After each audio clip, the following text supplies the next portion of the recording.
And now we're going to focus on a manager here who my dad has been campaigning for several months now. Every single time I say, recording the podcast tonight, he said, are you going to talk about Neil Critchley yet? The answer's always been no, until finally this week, Mike, I can say yes. We are going to talk about Blackpool manager Neil Critchley. First of all, I should also clarify, no relation. Although if he takes us up to the Championship, I may be dipping into my ancestry to try and find some sort of connection, but definitely no relation as far as I'm aware. But a superb job he's done so far. The job isn't done. Obviously, Blackpool looking like they're going to end the season in the playoffs. And from that point onwards, it can be an absolute minefield. But in just over a year at the club, and that includes a COVID-based break, Mike, he's definitely changed things, hasn't he? Yeah, it's been a real low-key but excellent impact. You know, I think it was evident in the performance data before it was evident in results. But it's that kind of gradual thing that when it all comes together, you can't help look back and be impressed. You know, you see that there's a process in place in advance of the results coming, and it's so easy. It's so much easier to buy into the results when they come along as well. And you think, yeah, this is a body of work. This isn't just happened overnight. It's not just success. That's, you know, it's not a flash in the pan kind of thing. You know, this is built on real solid foundations. And that's basically, you know, the reason why we haven't covered Critchley so far is because he's not really got an awful lot to say in post-match press conferences. You know, he's not making news for anything that he's saying. He's not, you know, he's not necessarily providing loads and loads of insight after games.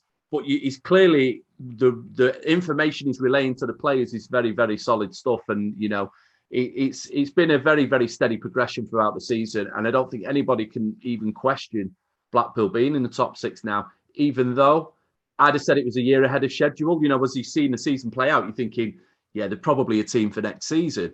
But now here we are at the back end of the season. They're well into 70-odd points. They're in that top six, and they fully deserve to be.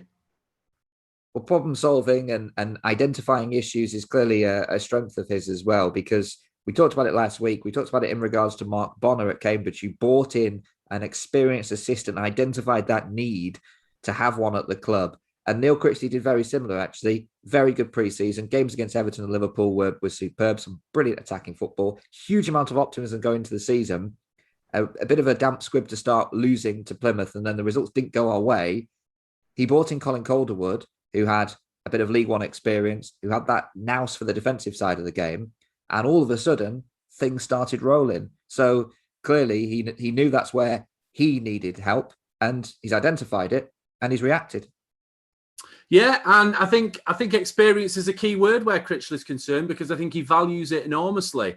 And you know, he's basically, he comes in with a flow state of having worked behind the scenes at Crewe and at Liverpool and in development football, and he's very in tune with modern styles, the modern day footballer. I mean, it seems to come up most weeks about millennial players compared to past generation players. But the experience he hasn't got is that real world on the touchline, week after week after week at the cutting edge of real competitive football. And that's something that Colin Calderwood's got in spades. So Critchley's clearly identified that I've got all this experience about this style of play and this process I want to implement. I understand the modern day player. And it's clear with his recruitment as well. He's targeted players of a certain age and a certain profile. But the one thing he hasn't got is that real world experience. So for him to identify that and to recognise Colin Calderwood, actually, who has been, you know, a very solid assistant at Premier League level for a number of years at Newcastle, Aston Villa, you know, he brings in bundles of that experience, the real world, you know, competitive edge, and someone who's got a League One promotion back in the day on his CV at Nottingham Forest.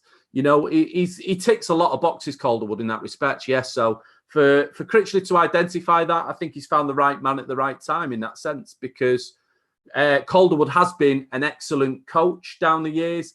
His management record is a bit iffy, you know, as a number one himself.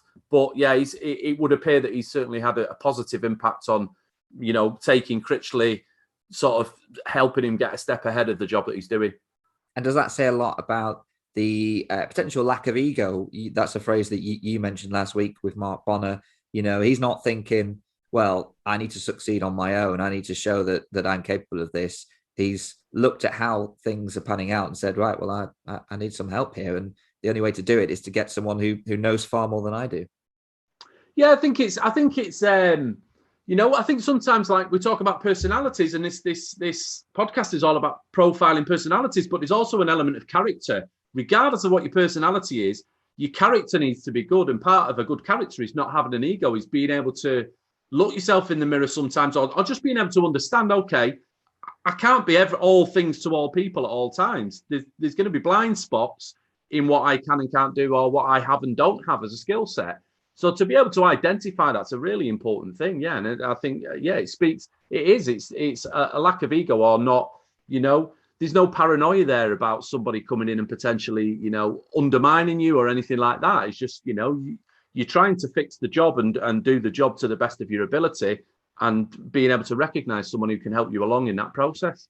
And you mentioned players. They have all or mostly fit a certain type of criteria, the players that Blackpool brought in. But also Blackpool brought in a heck of a lot of players as well over the, certainly over the course of the summer, and then more have trickled through after that. And it seems like one of the first things he needed to do was identify sort of 2 players for each position. And then that was sort of maybe owing to his logistical side, do you think, looking at the season and saying, well, we're going to have a congested fixture list here. We're going to pick up injuries, which we have done. We're going to pick up suspensions, which are inevitable.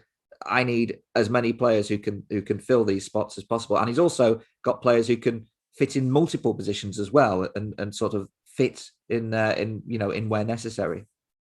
Yeah, I remember last summer, I was really impressed, actually, because, I mean, we all like managers that are similar to ourselves in the way we see the world. And it's like, I'm quite a logistical person. I like to manage resources, look at resources, see how much of things I've got and things like that. And recognise patterns and try to identify, right, where's this manager coming from? What's he trying to do? And I was looking at what Critchley was doing in the summer, and it was just really satisfying to see, okay, he's ticking these boxes. He's got all his bases covered, all these players around the 23 age bracket, League Two football, 100 league fixtures, senior appearances, even though they're only a young age. But understanding is not a huge step up from League Two to League One. So it's not like you're trying to take players, you're trying to build a squad of Championship players and just plug them into the Premier League. League Two, League One, it's not that world of a difference. And I think we've seen, as the season's gone on with Blackpool, that all of these seasoned League Two campaigners who are still only 23, 24 years old, still got the best years ahead of them. They've got incrementally better as the season's gone on, and got more comfortable at the level. So I thought that was really satisfying, because when you can kind of lock into a pattern and see what a manager's trying to do without them having to tell you, and it was really tidy the way he did it.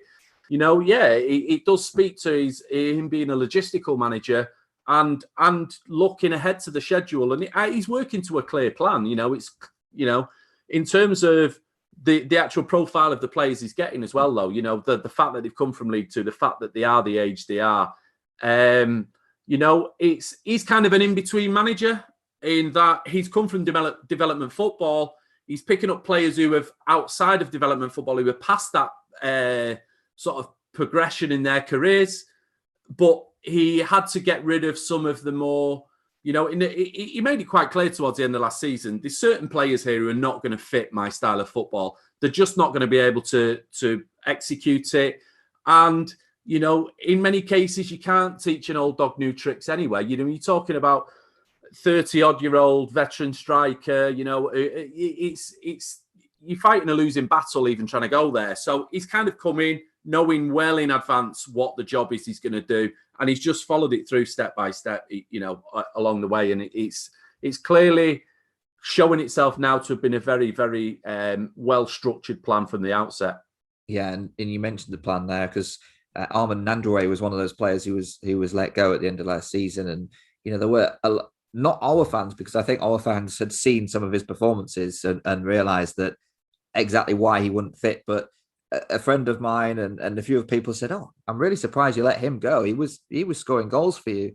But clearly, Neil, as you say, Neil Critchley identified that Nandoué's style was slightly languid, target man style, wasn't going to fit what he wanted to play, and he also didn't fit the age bracket. And it was a sign that we were like, right, we're wiping the slate clean and we're moving on, and and basically signed a whole new squad. But from the outside, it potentially looked like Blackpool were getting rid of some of their best players. But actually, as you say, Critchley all along knew where he was going with this.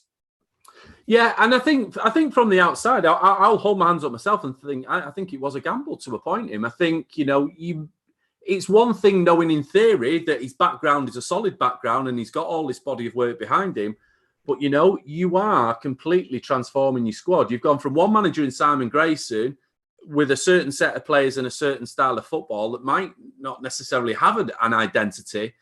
And you're shipping everybody out, bringing a whole load of new players in. There's a lot of issues that go along with that, apart from the cost. Even if you are, whatever's happening with your budget, you probably lose something in the process. Even if it's just agents' fees, it's a costly process, you would imagine. So it's a gamble because he's a first-time manager. So then he's got to deliver on the pitch, and he's got to, it's all got to marry up his ideas with all of these new players. But it has done. And it's a gamble that certainly paid off.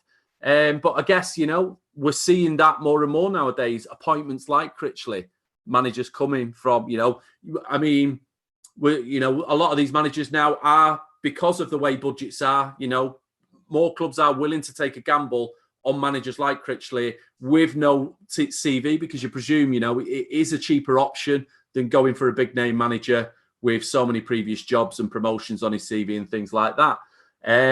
But yeah, nonetheless, in terms of results, if you want a promotion, and Simon Sadler came in and was looking at promotion in his first season with Simon Grayson. So you're thinking, okay, where does this go from here then? You're getting this first-time manager. You've come in, you've stated your aims as an outcome in year one. You've not got that outcome, and now you're going back to process. And I was not too convinced about where this might all be going, but it clearly is, They have to be patient with Critchley. They had to be patient with Critchley, and I think they have been.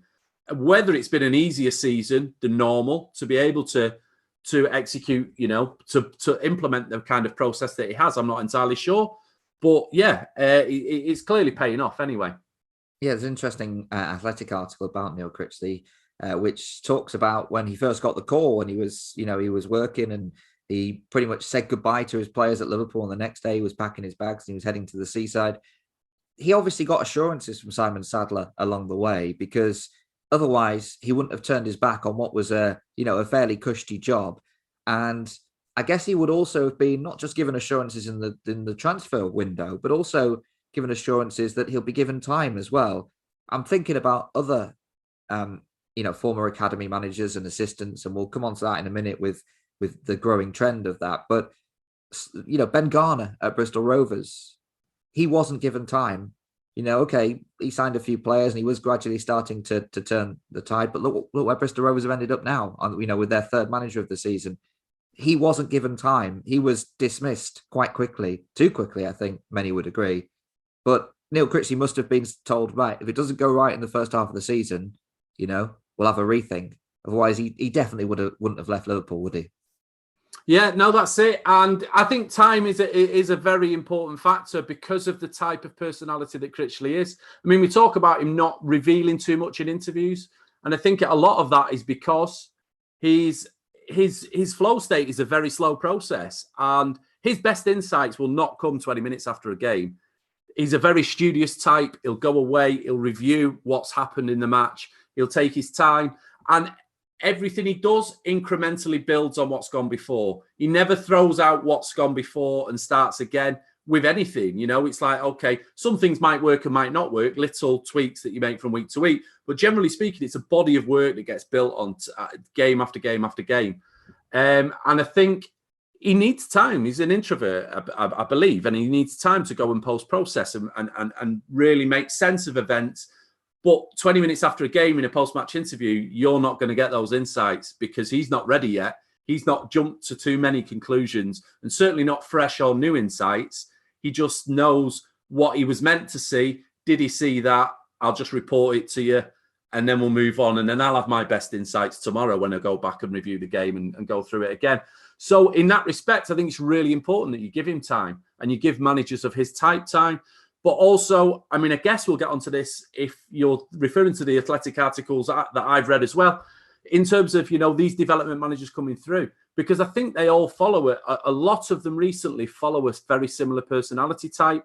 And I think we're going full circle now on the whole Pep Guardiola thing, because these managers that are coming through, completely different personality types to Pep Guardiola, who is kind of invents this thing.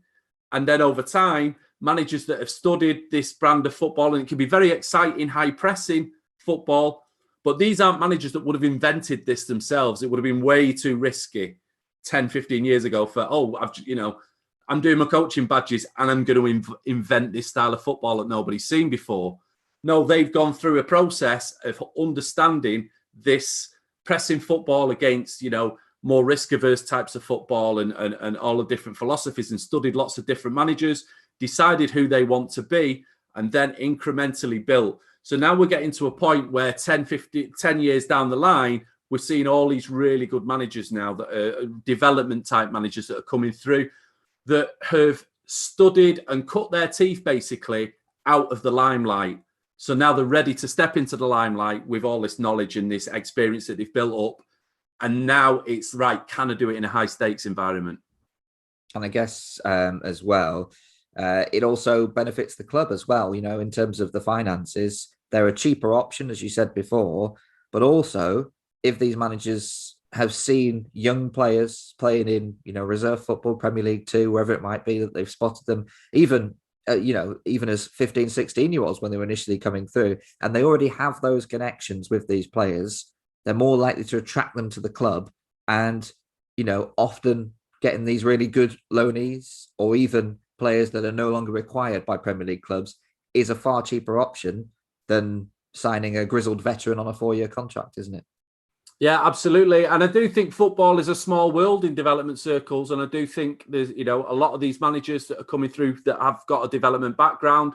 Well, we're seeing all the best value players are coming through development football nowadays. You don't get too many 28, 29, 30-year-olds who have who have a breakout season. Players who have stayed under the radar until they hit the peak years. And then, we're kind of making our minds up now about players at 23, 24 years old. Are these cut out? Can these go higher? And it's you've got to think about players as assets now. It's not just, can this lumbering centre half get you out of League One? It's, can we sell this player for £5-10 million in the next 18 months if we take them to the next level? Have they got the technical ability to be a sellable asset, not just a great player for us on the pitch as well? So yeah, there's lots of benefits to why clubs are now looking down this route and employing managers. But there's also something to be said as well. I think for first-time managers, if you can get a solid first-time manager, I think of someone like Gary Rowett, for example, who's been around the block now. Gary Rowett was no worse or no better than, he was the equivalent of a development manager 5, 6, 7 years ago. But now that he's been around the circuit for so many seasons with so many different clubs, everybody knows what they're getting when they come up against the Gary Rowett team. And I think there's something to be said by being a manager that not everybody knows you inside out just yet.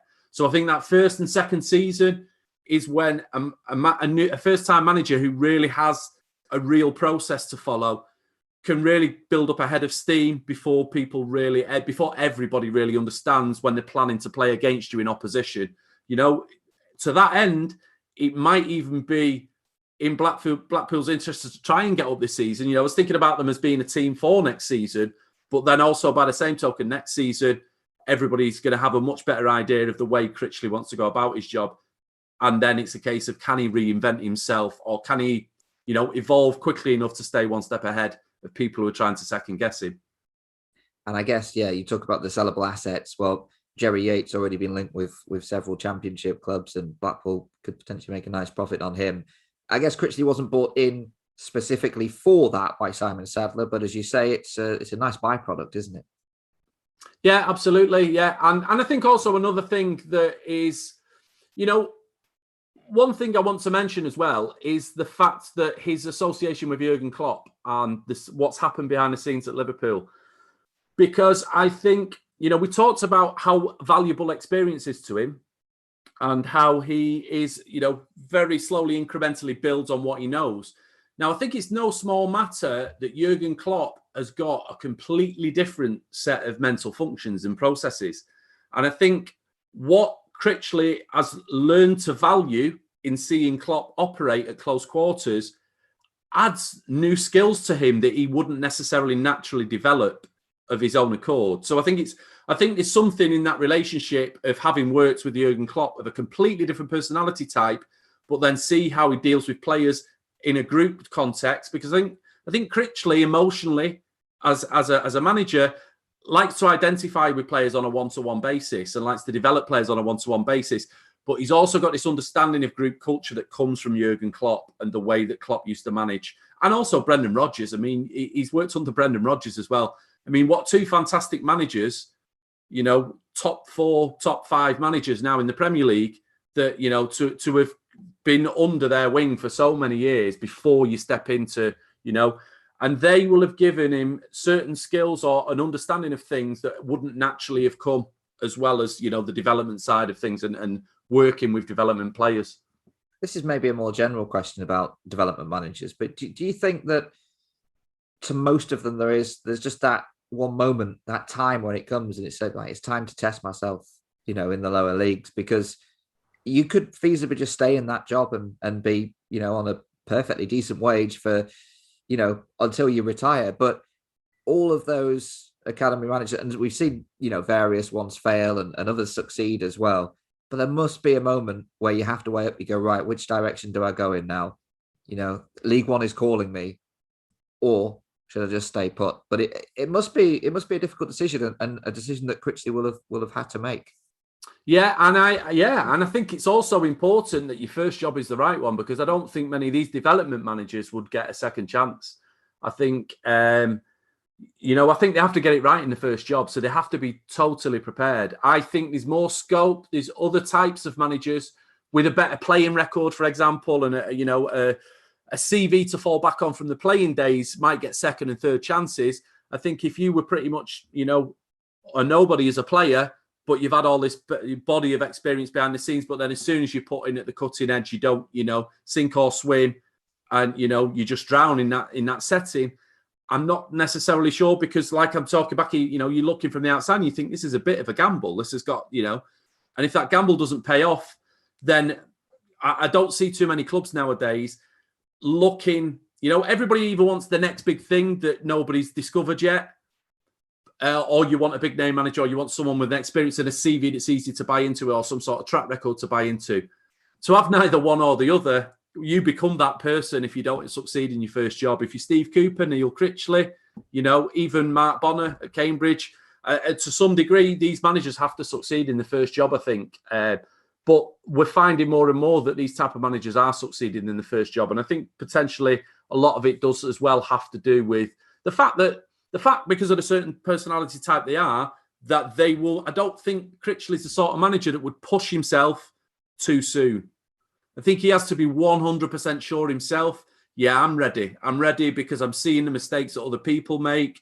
I'm seeing, I'm looking, I've just got such a clear idea of what players I would want. If I walked into a club tomorrow, I could write a list of 11 players I know that club would be able to afford.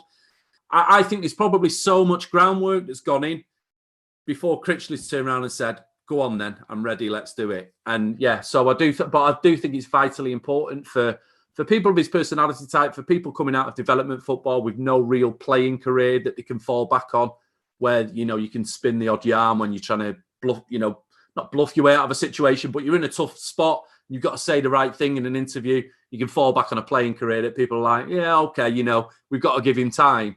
There's none of that. And so it's really important that you get your first one right. But yeah, he's certainly done that.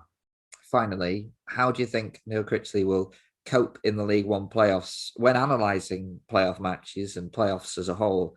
There are various factors that you look at, and certainly from a betting point of view, you weigh it all up. And one of the things I often like to sort of, I guess, side with is the experience of a manager in these types of situations. Now, of course, this is new to many managers, but then Neil Critchley is going to come up against some very experienced sorts in the playoffs.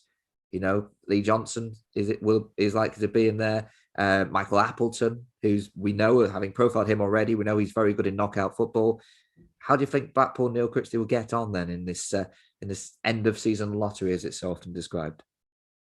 I'll be honest, they wouldn't be my go-to team. And the reason I say that is because I have this thing about masculinity and femininity when it comes to playoffs, and who's got the knockout, death or glory type mentality, and who's got and what essentially it comes down to, I think, mostly is process and outcome. Do you drive straight towards the outcome and just try to get the outcome? We have to remember, when you get to this stage of a season, you're talking about 4 teams who couldn't be more equal. And they're not the best teams in the division. They're not the 2 best teams in the division. So these are 4 teams that there's very, very little between them. And at that stage, I think it comes down to maybe a bit of the ruthless streak. Will you compromise? I think when you have a process and you play the same way every week, it's a lot easier for teams to prepare for you for a one-off. And I do think of certain games this season where Blackpool have come up against inferior opposition and not being able to put them away because that opposition sat back. So for me, those would be my red flags. Having said that, we talk about momentum, and it's this thing that, like a lot of people don't even buy the word momentum because it can't be kind of classified as one thing. I think Blackpool have got nothing psychologically wrong in terms of, I don't think they'll be going into the playoffs and they've carried all this emotional baggage through the season or anything like that. I think they've got a clean slate. So that's a positive, but there's all these, there's all these trade-offs when you try to weigh up a bet for the playoffs. And my first starting point is, are they a process team? Are they an outcome team? Because if they're a process team, if you find a way to interrupt that process and stop that process being at its best, I think you get into a playoff context and a team wants to feel like they're playing well to a process. It can get into the heads a little bit if the process isn't going the way you'd like it to.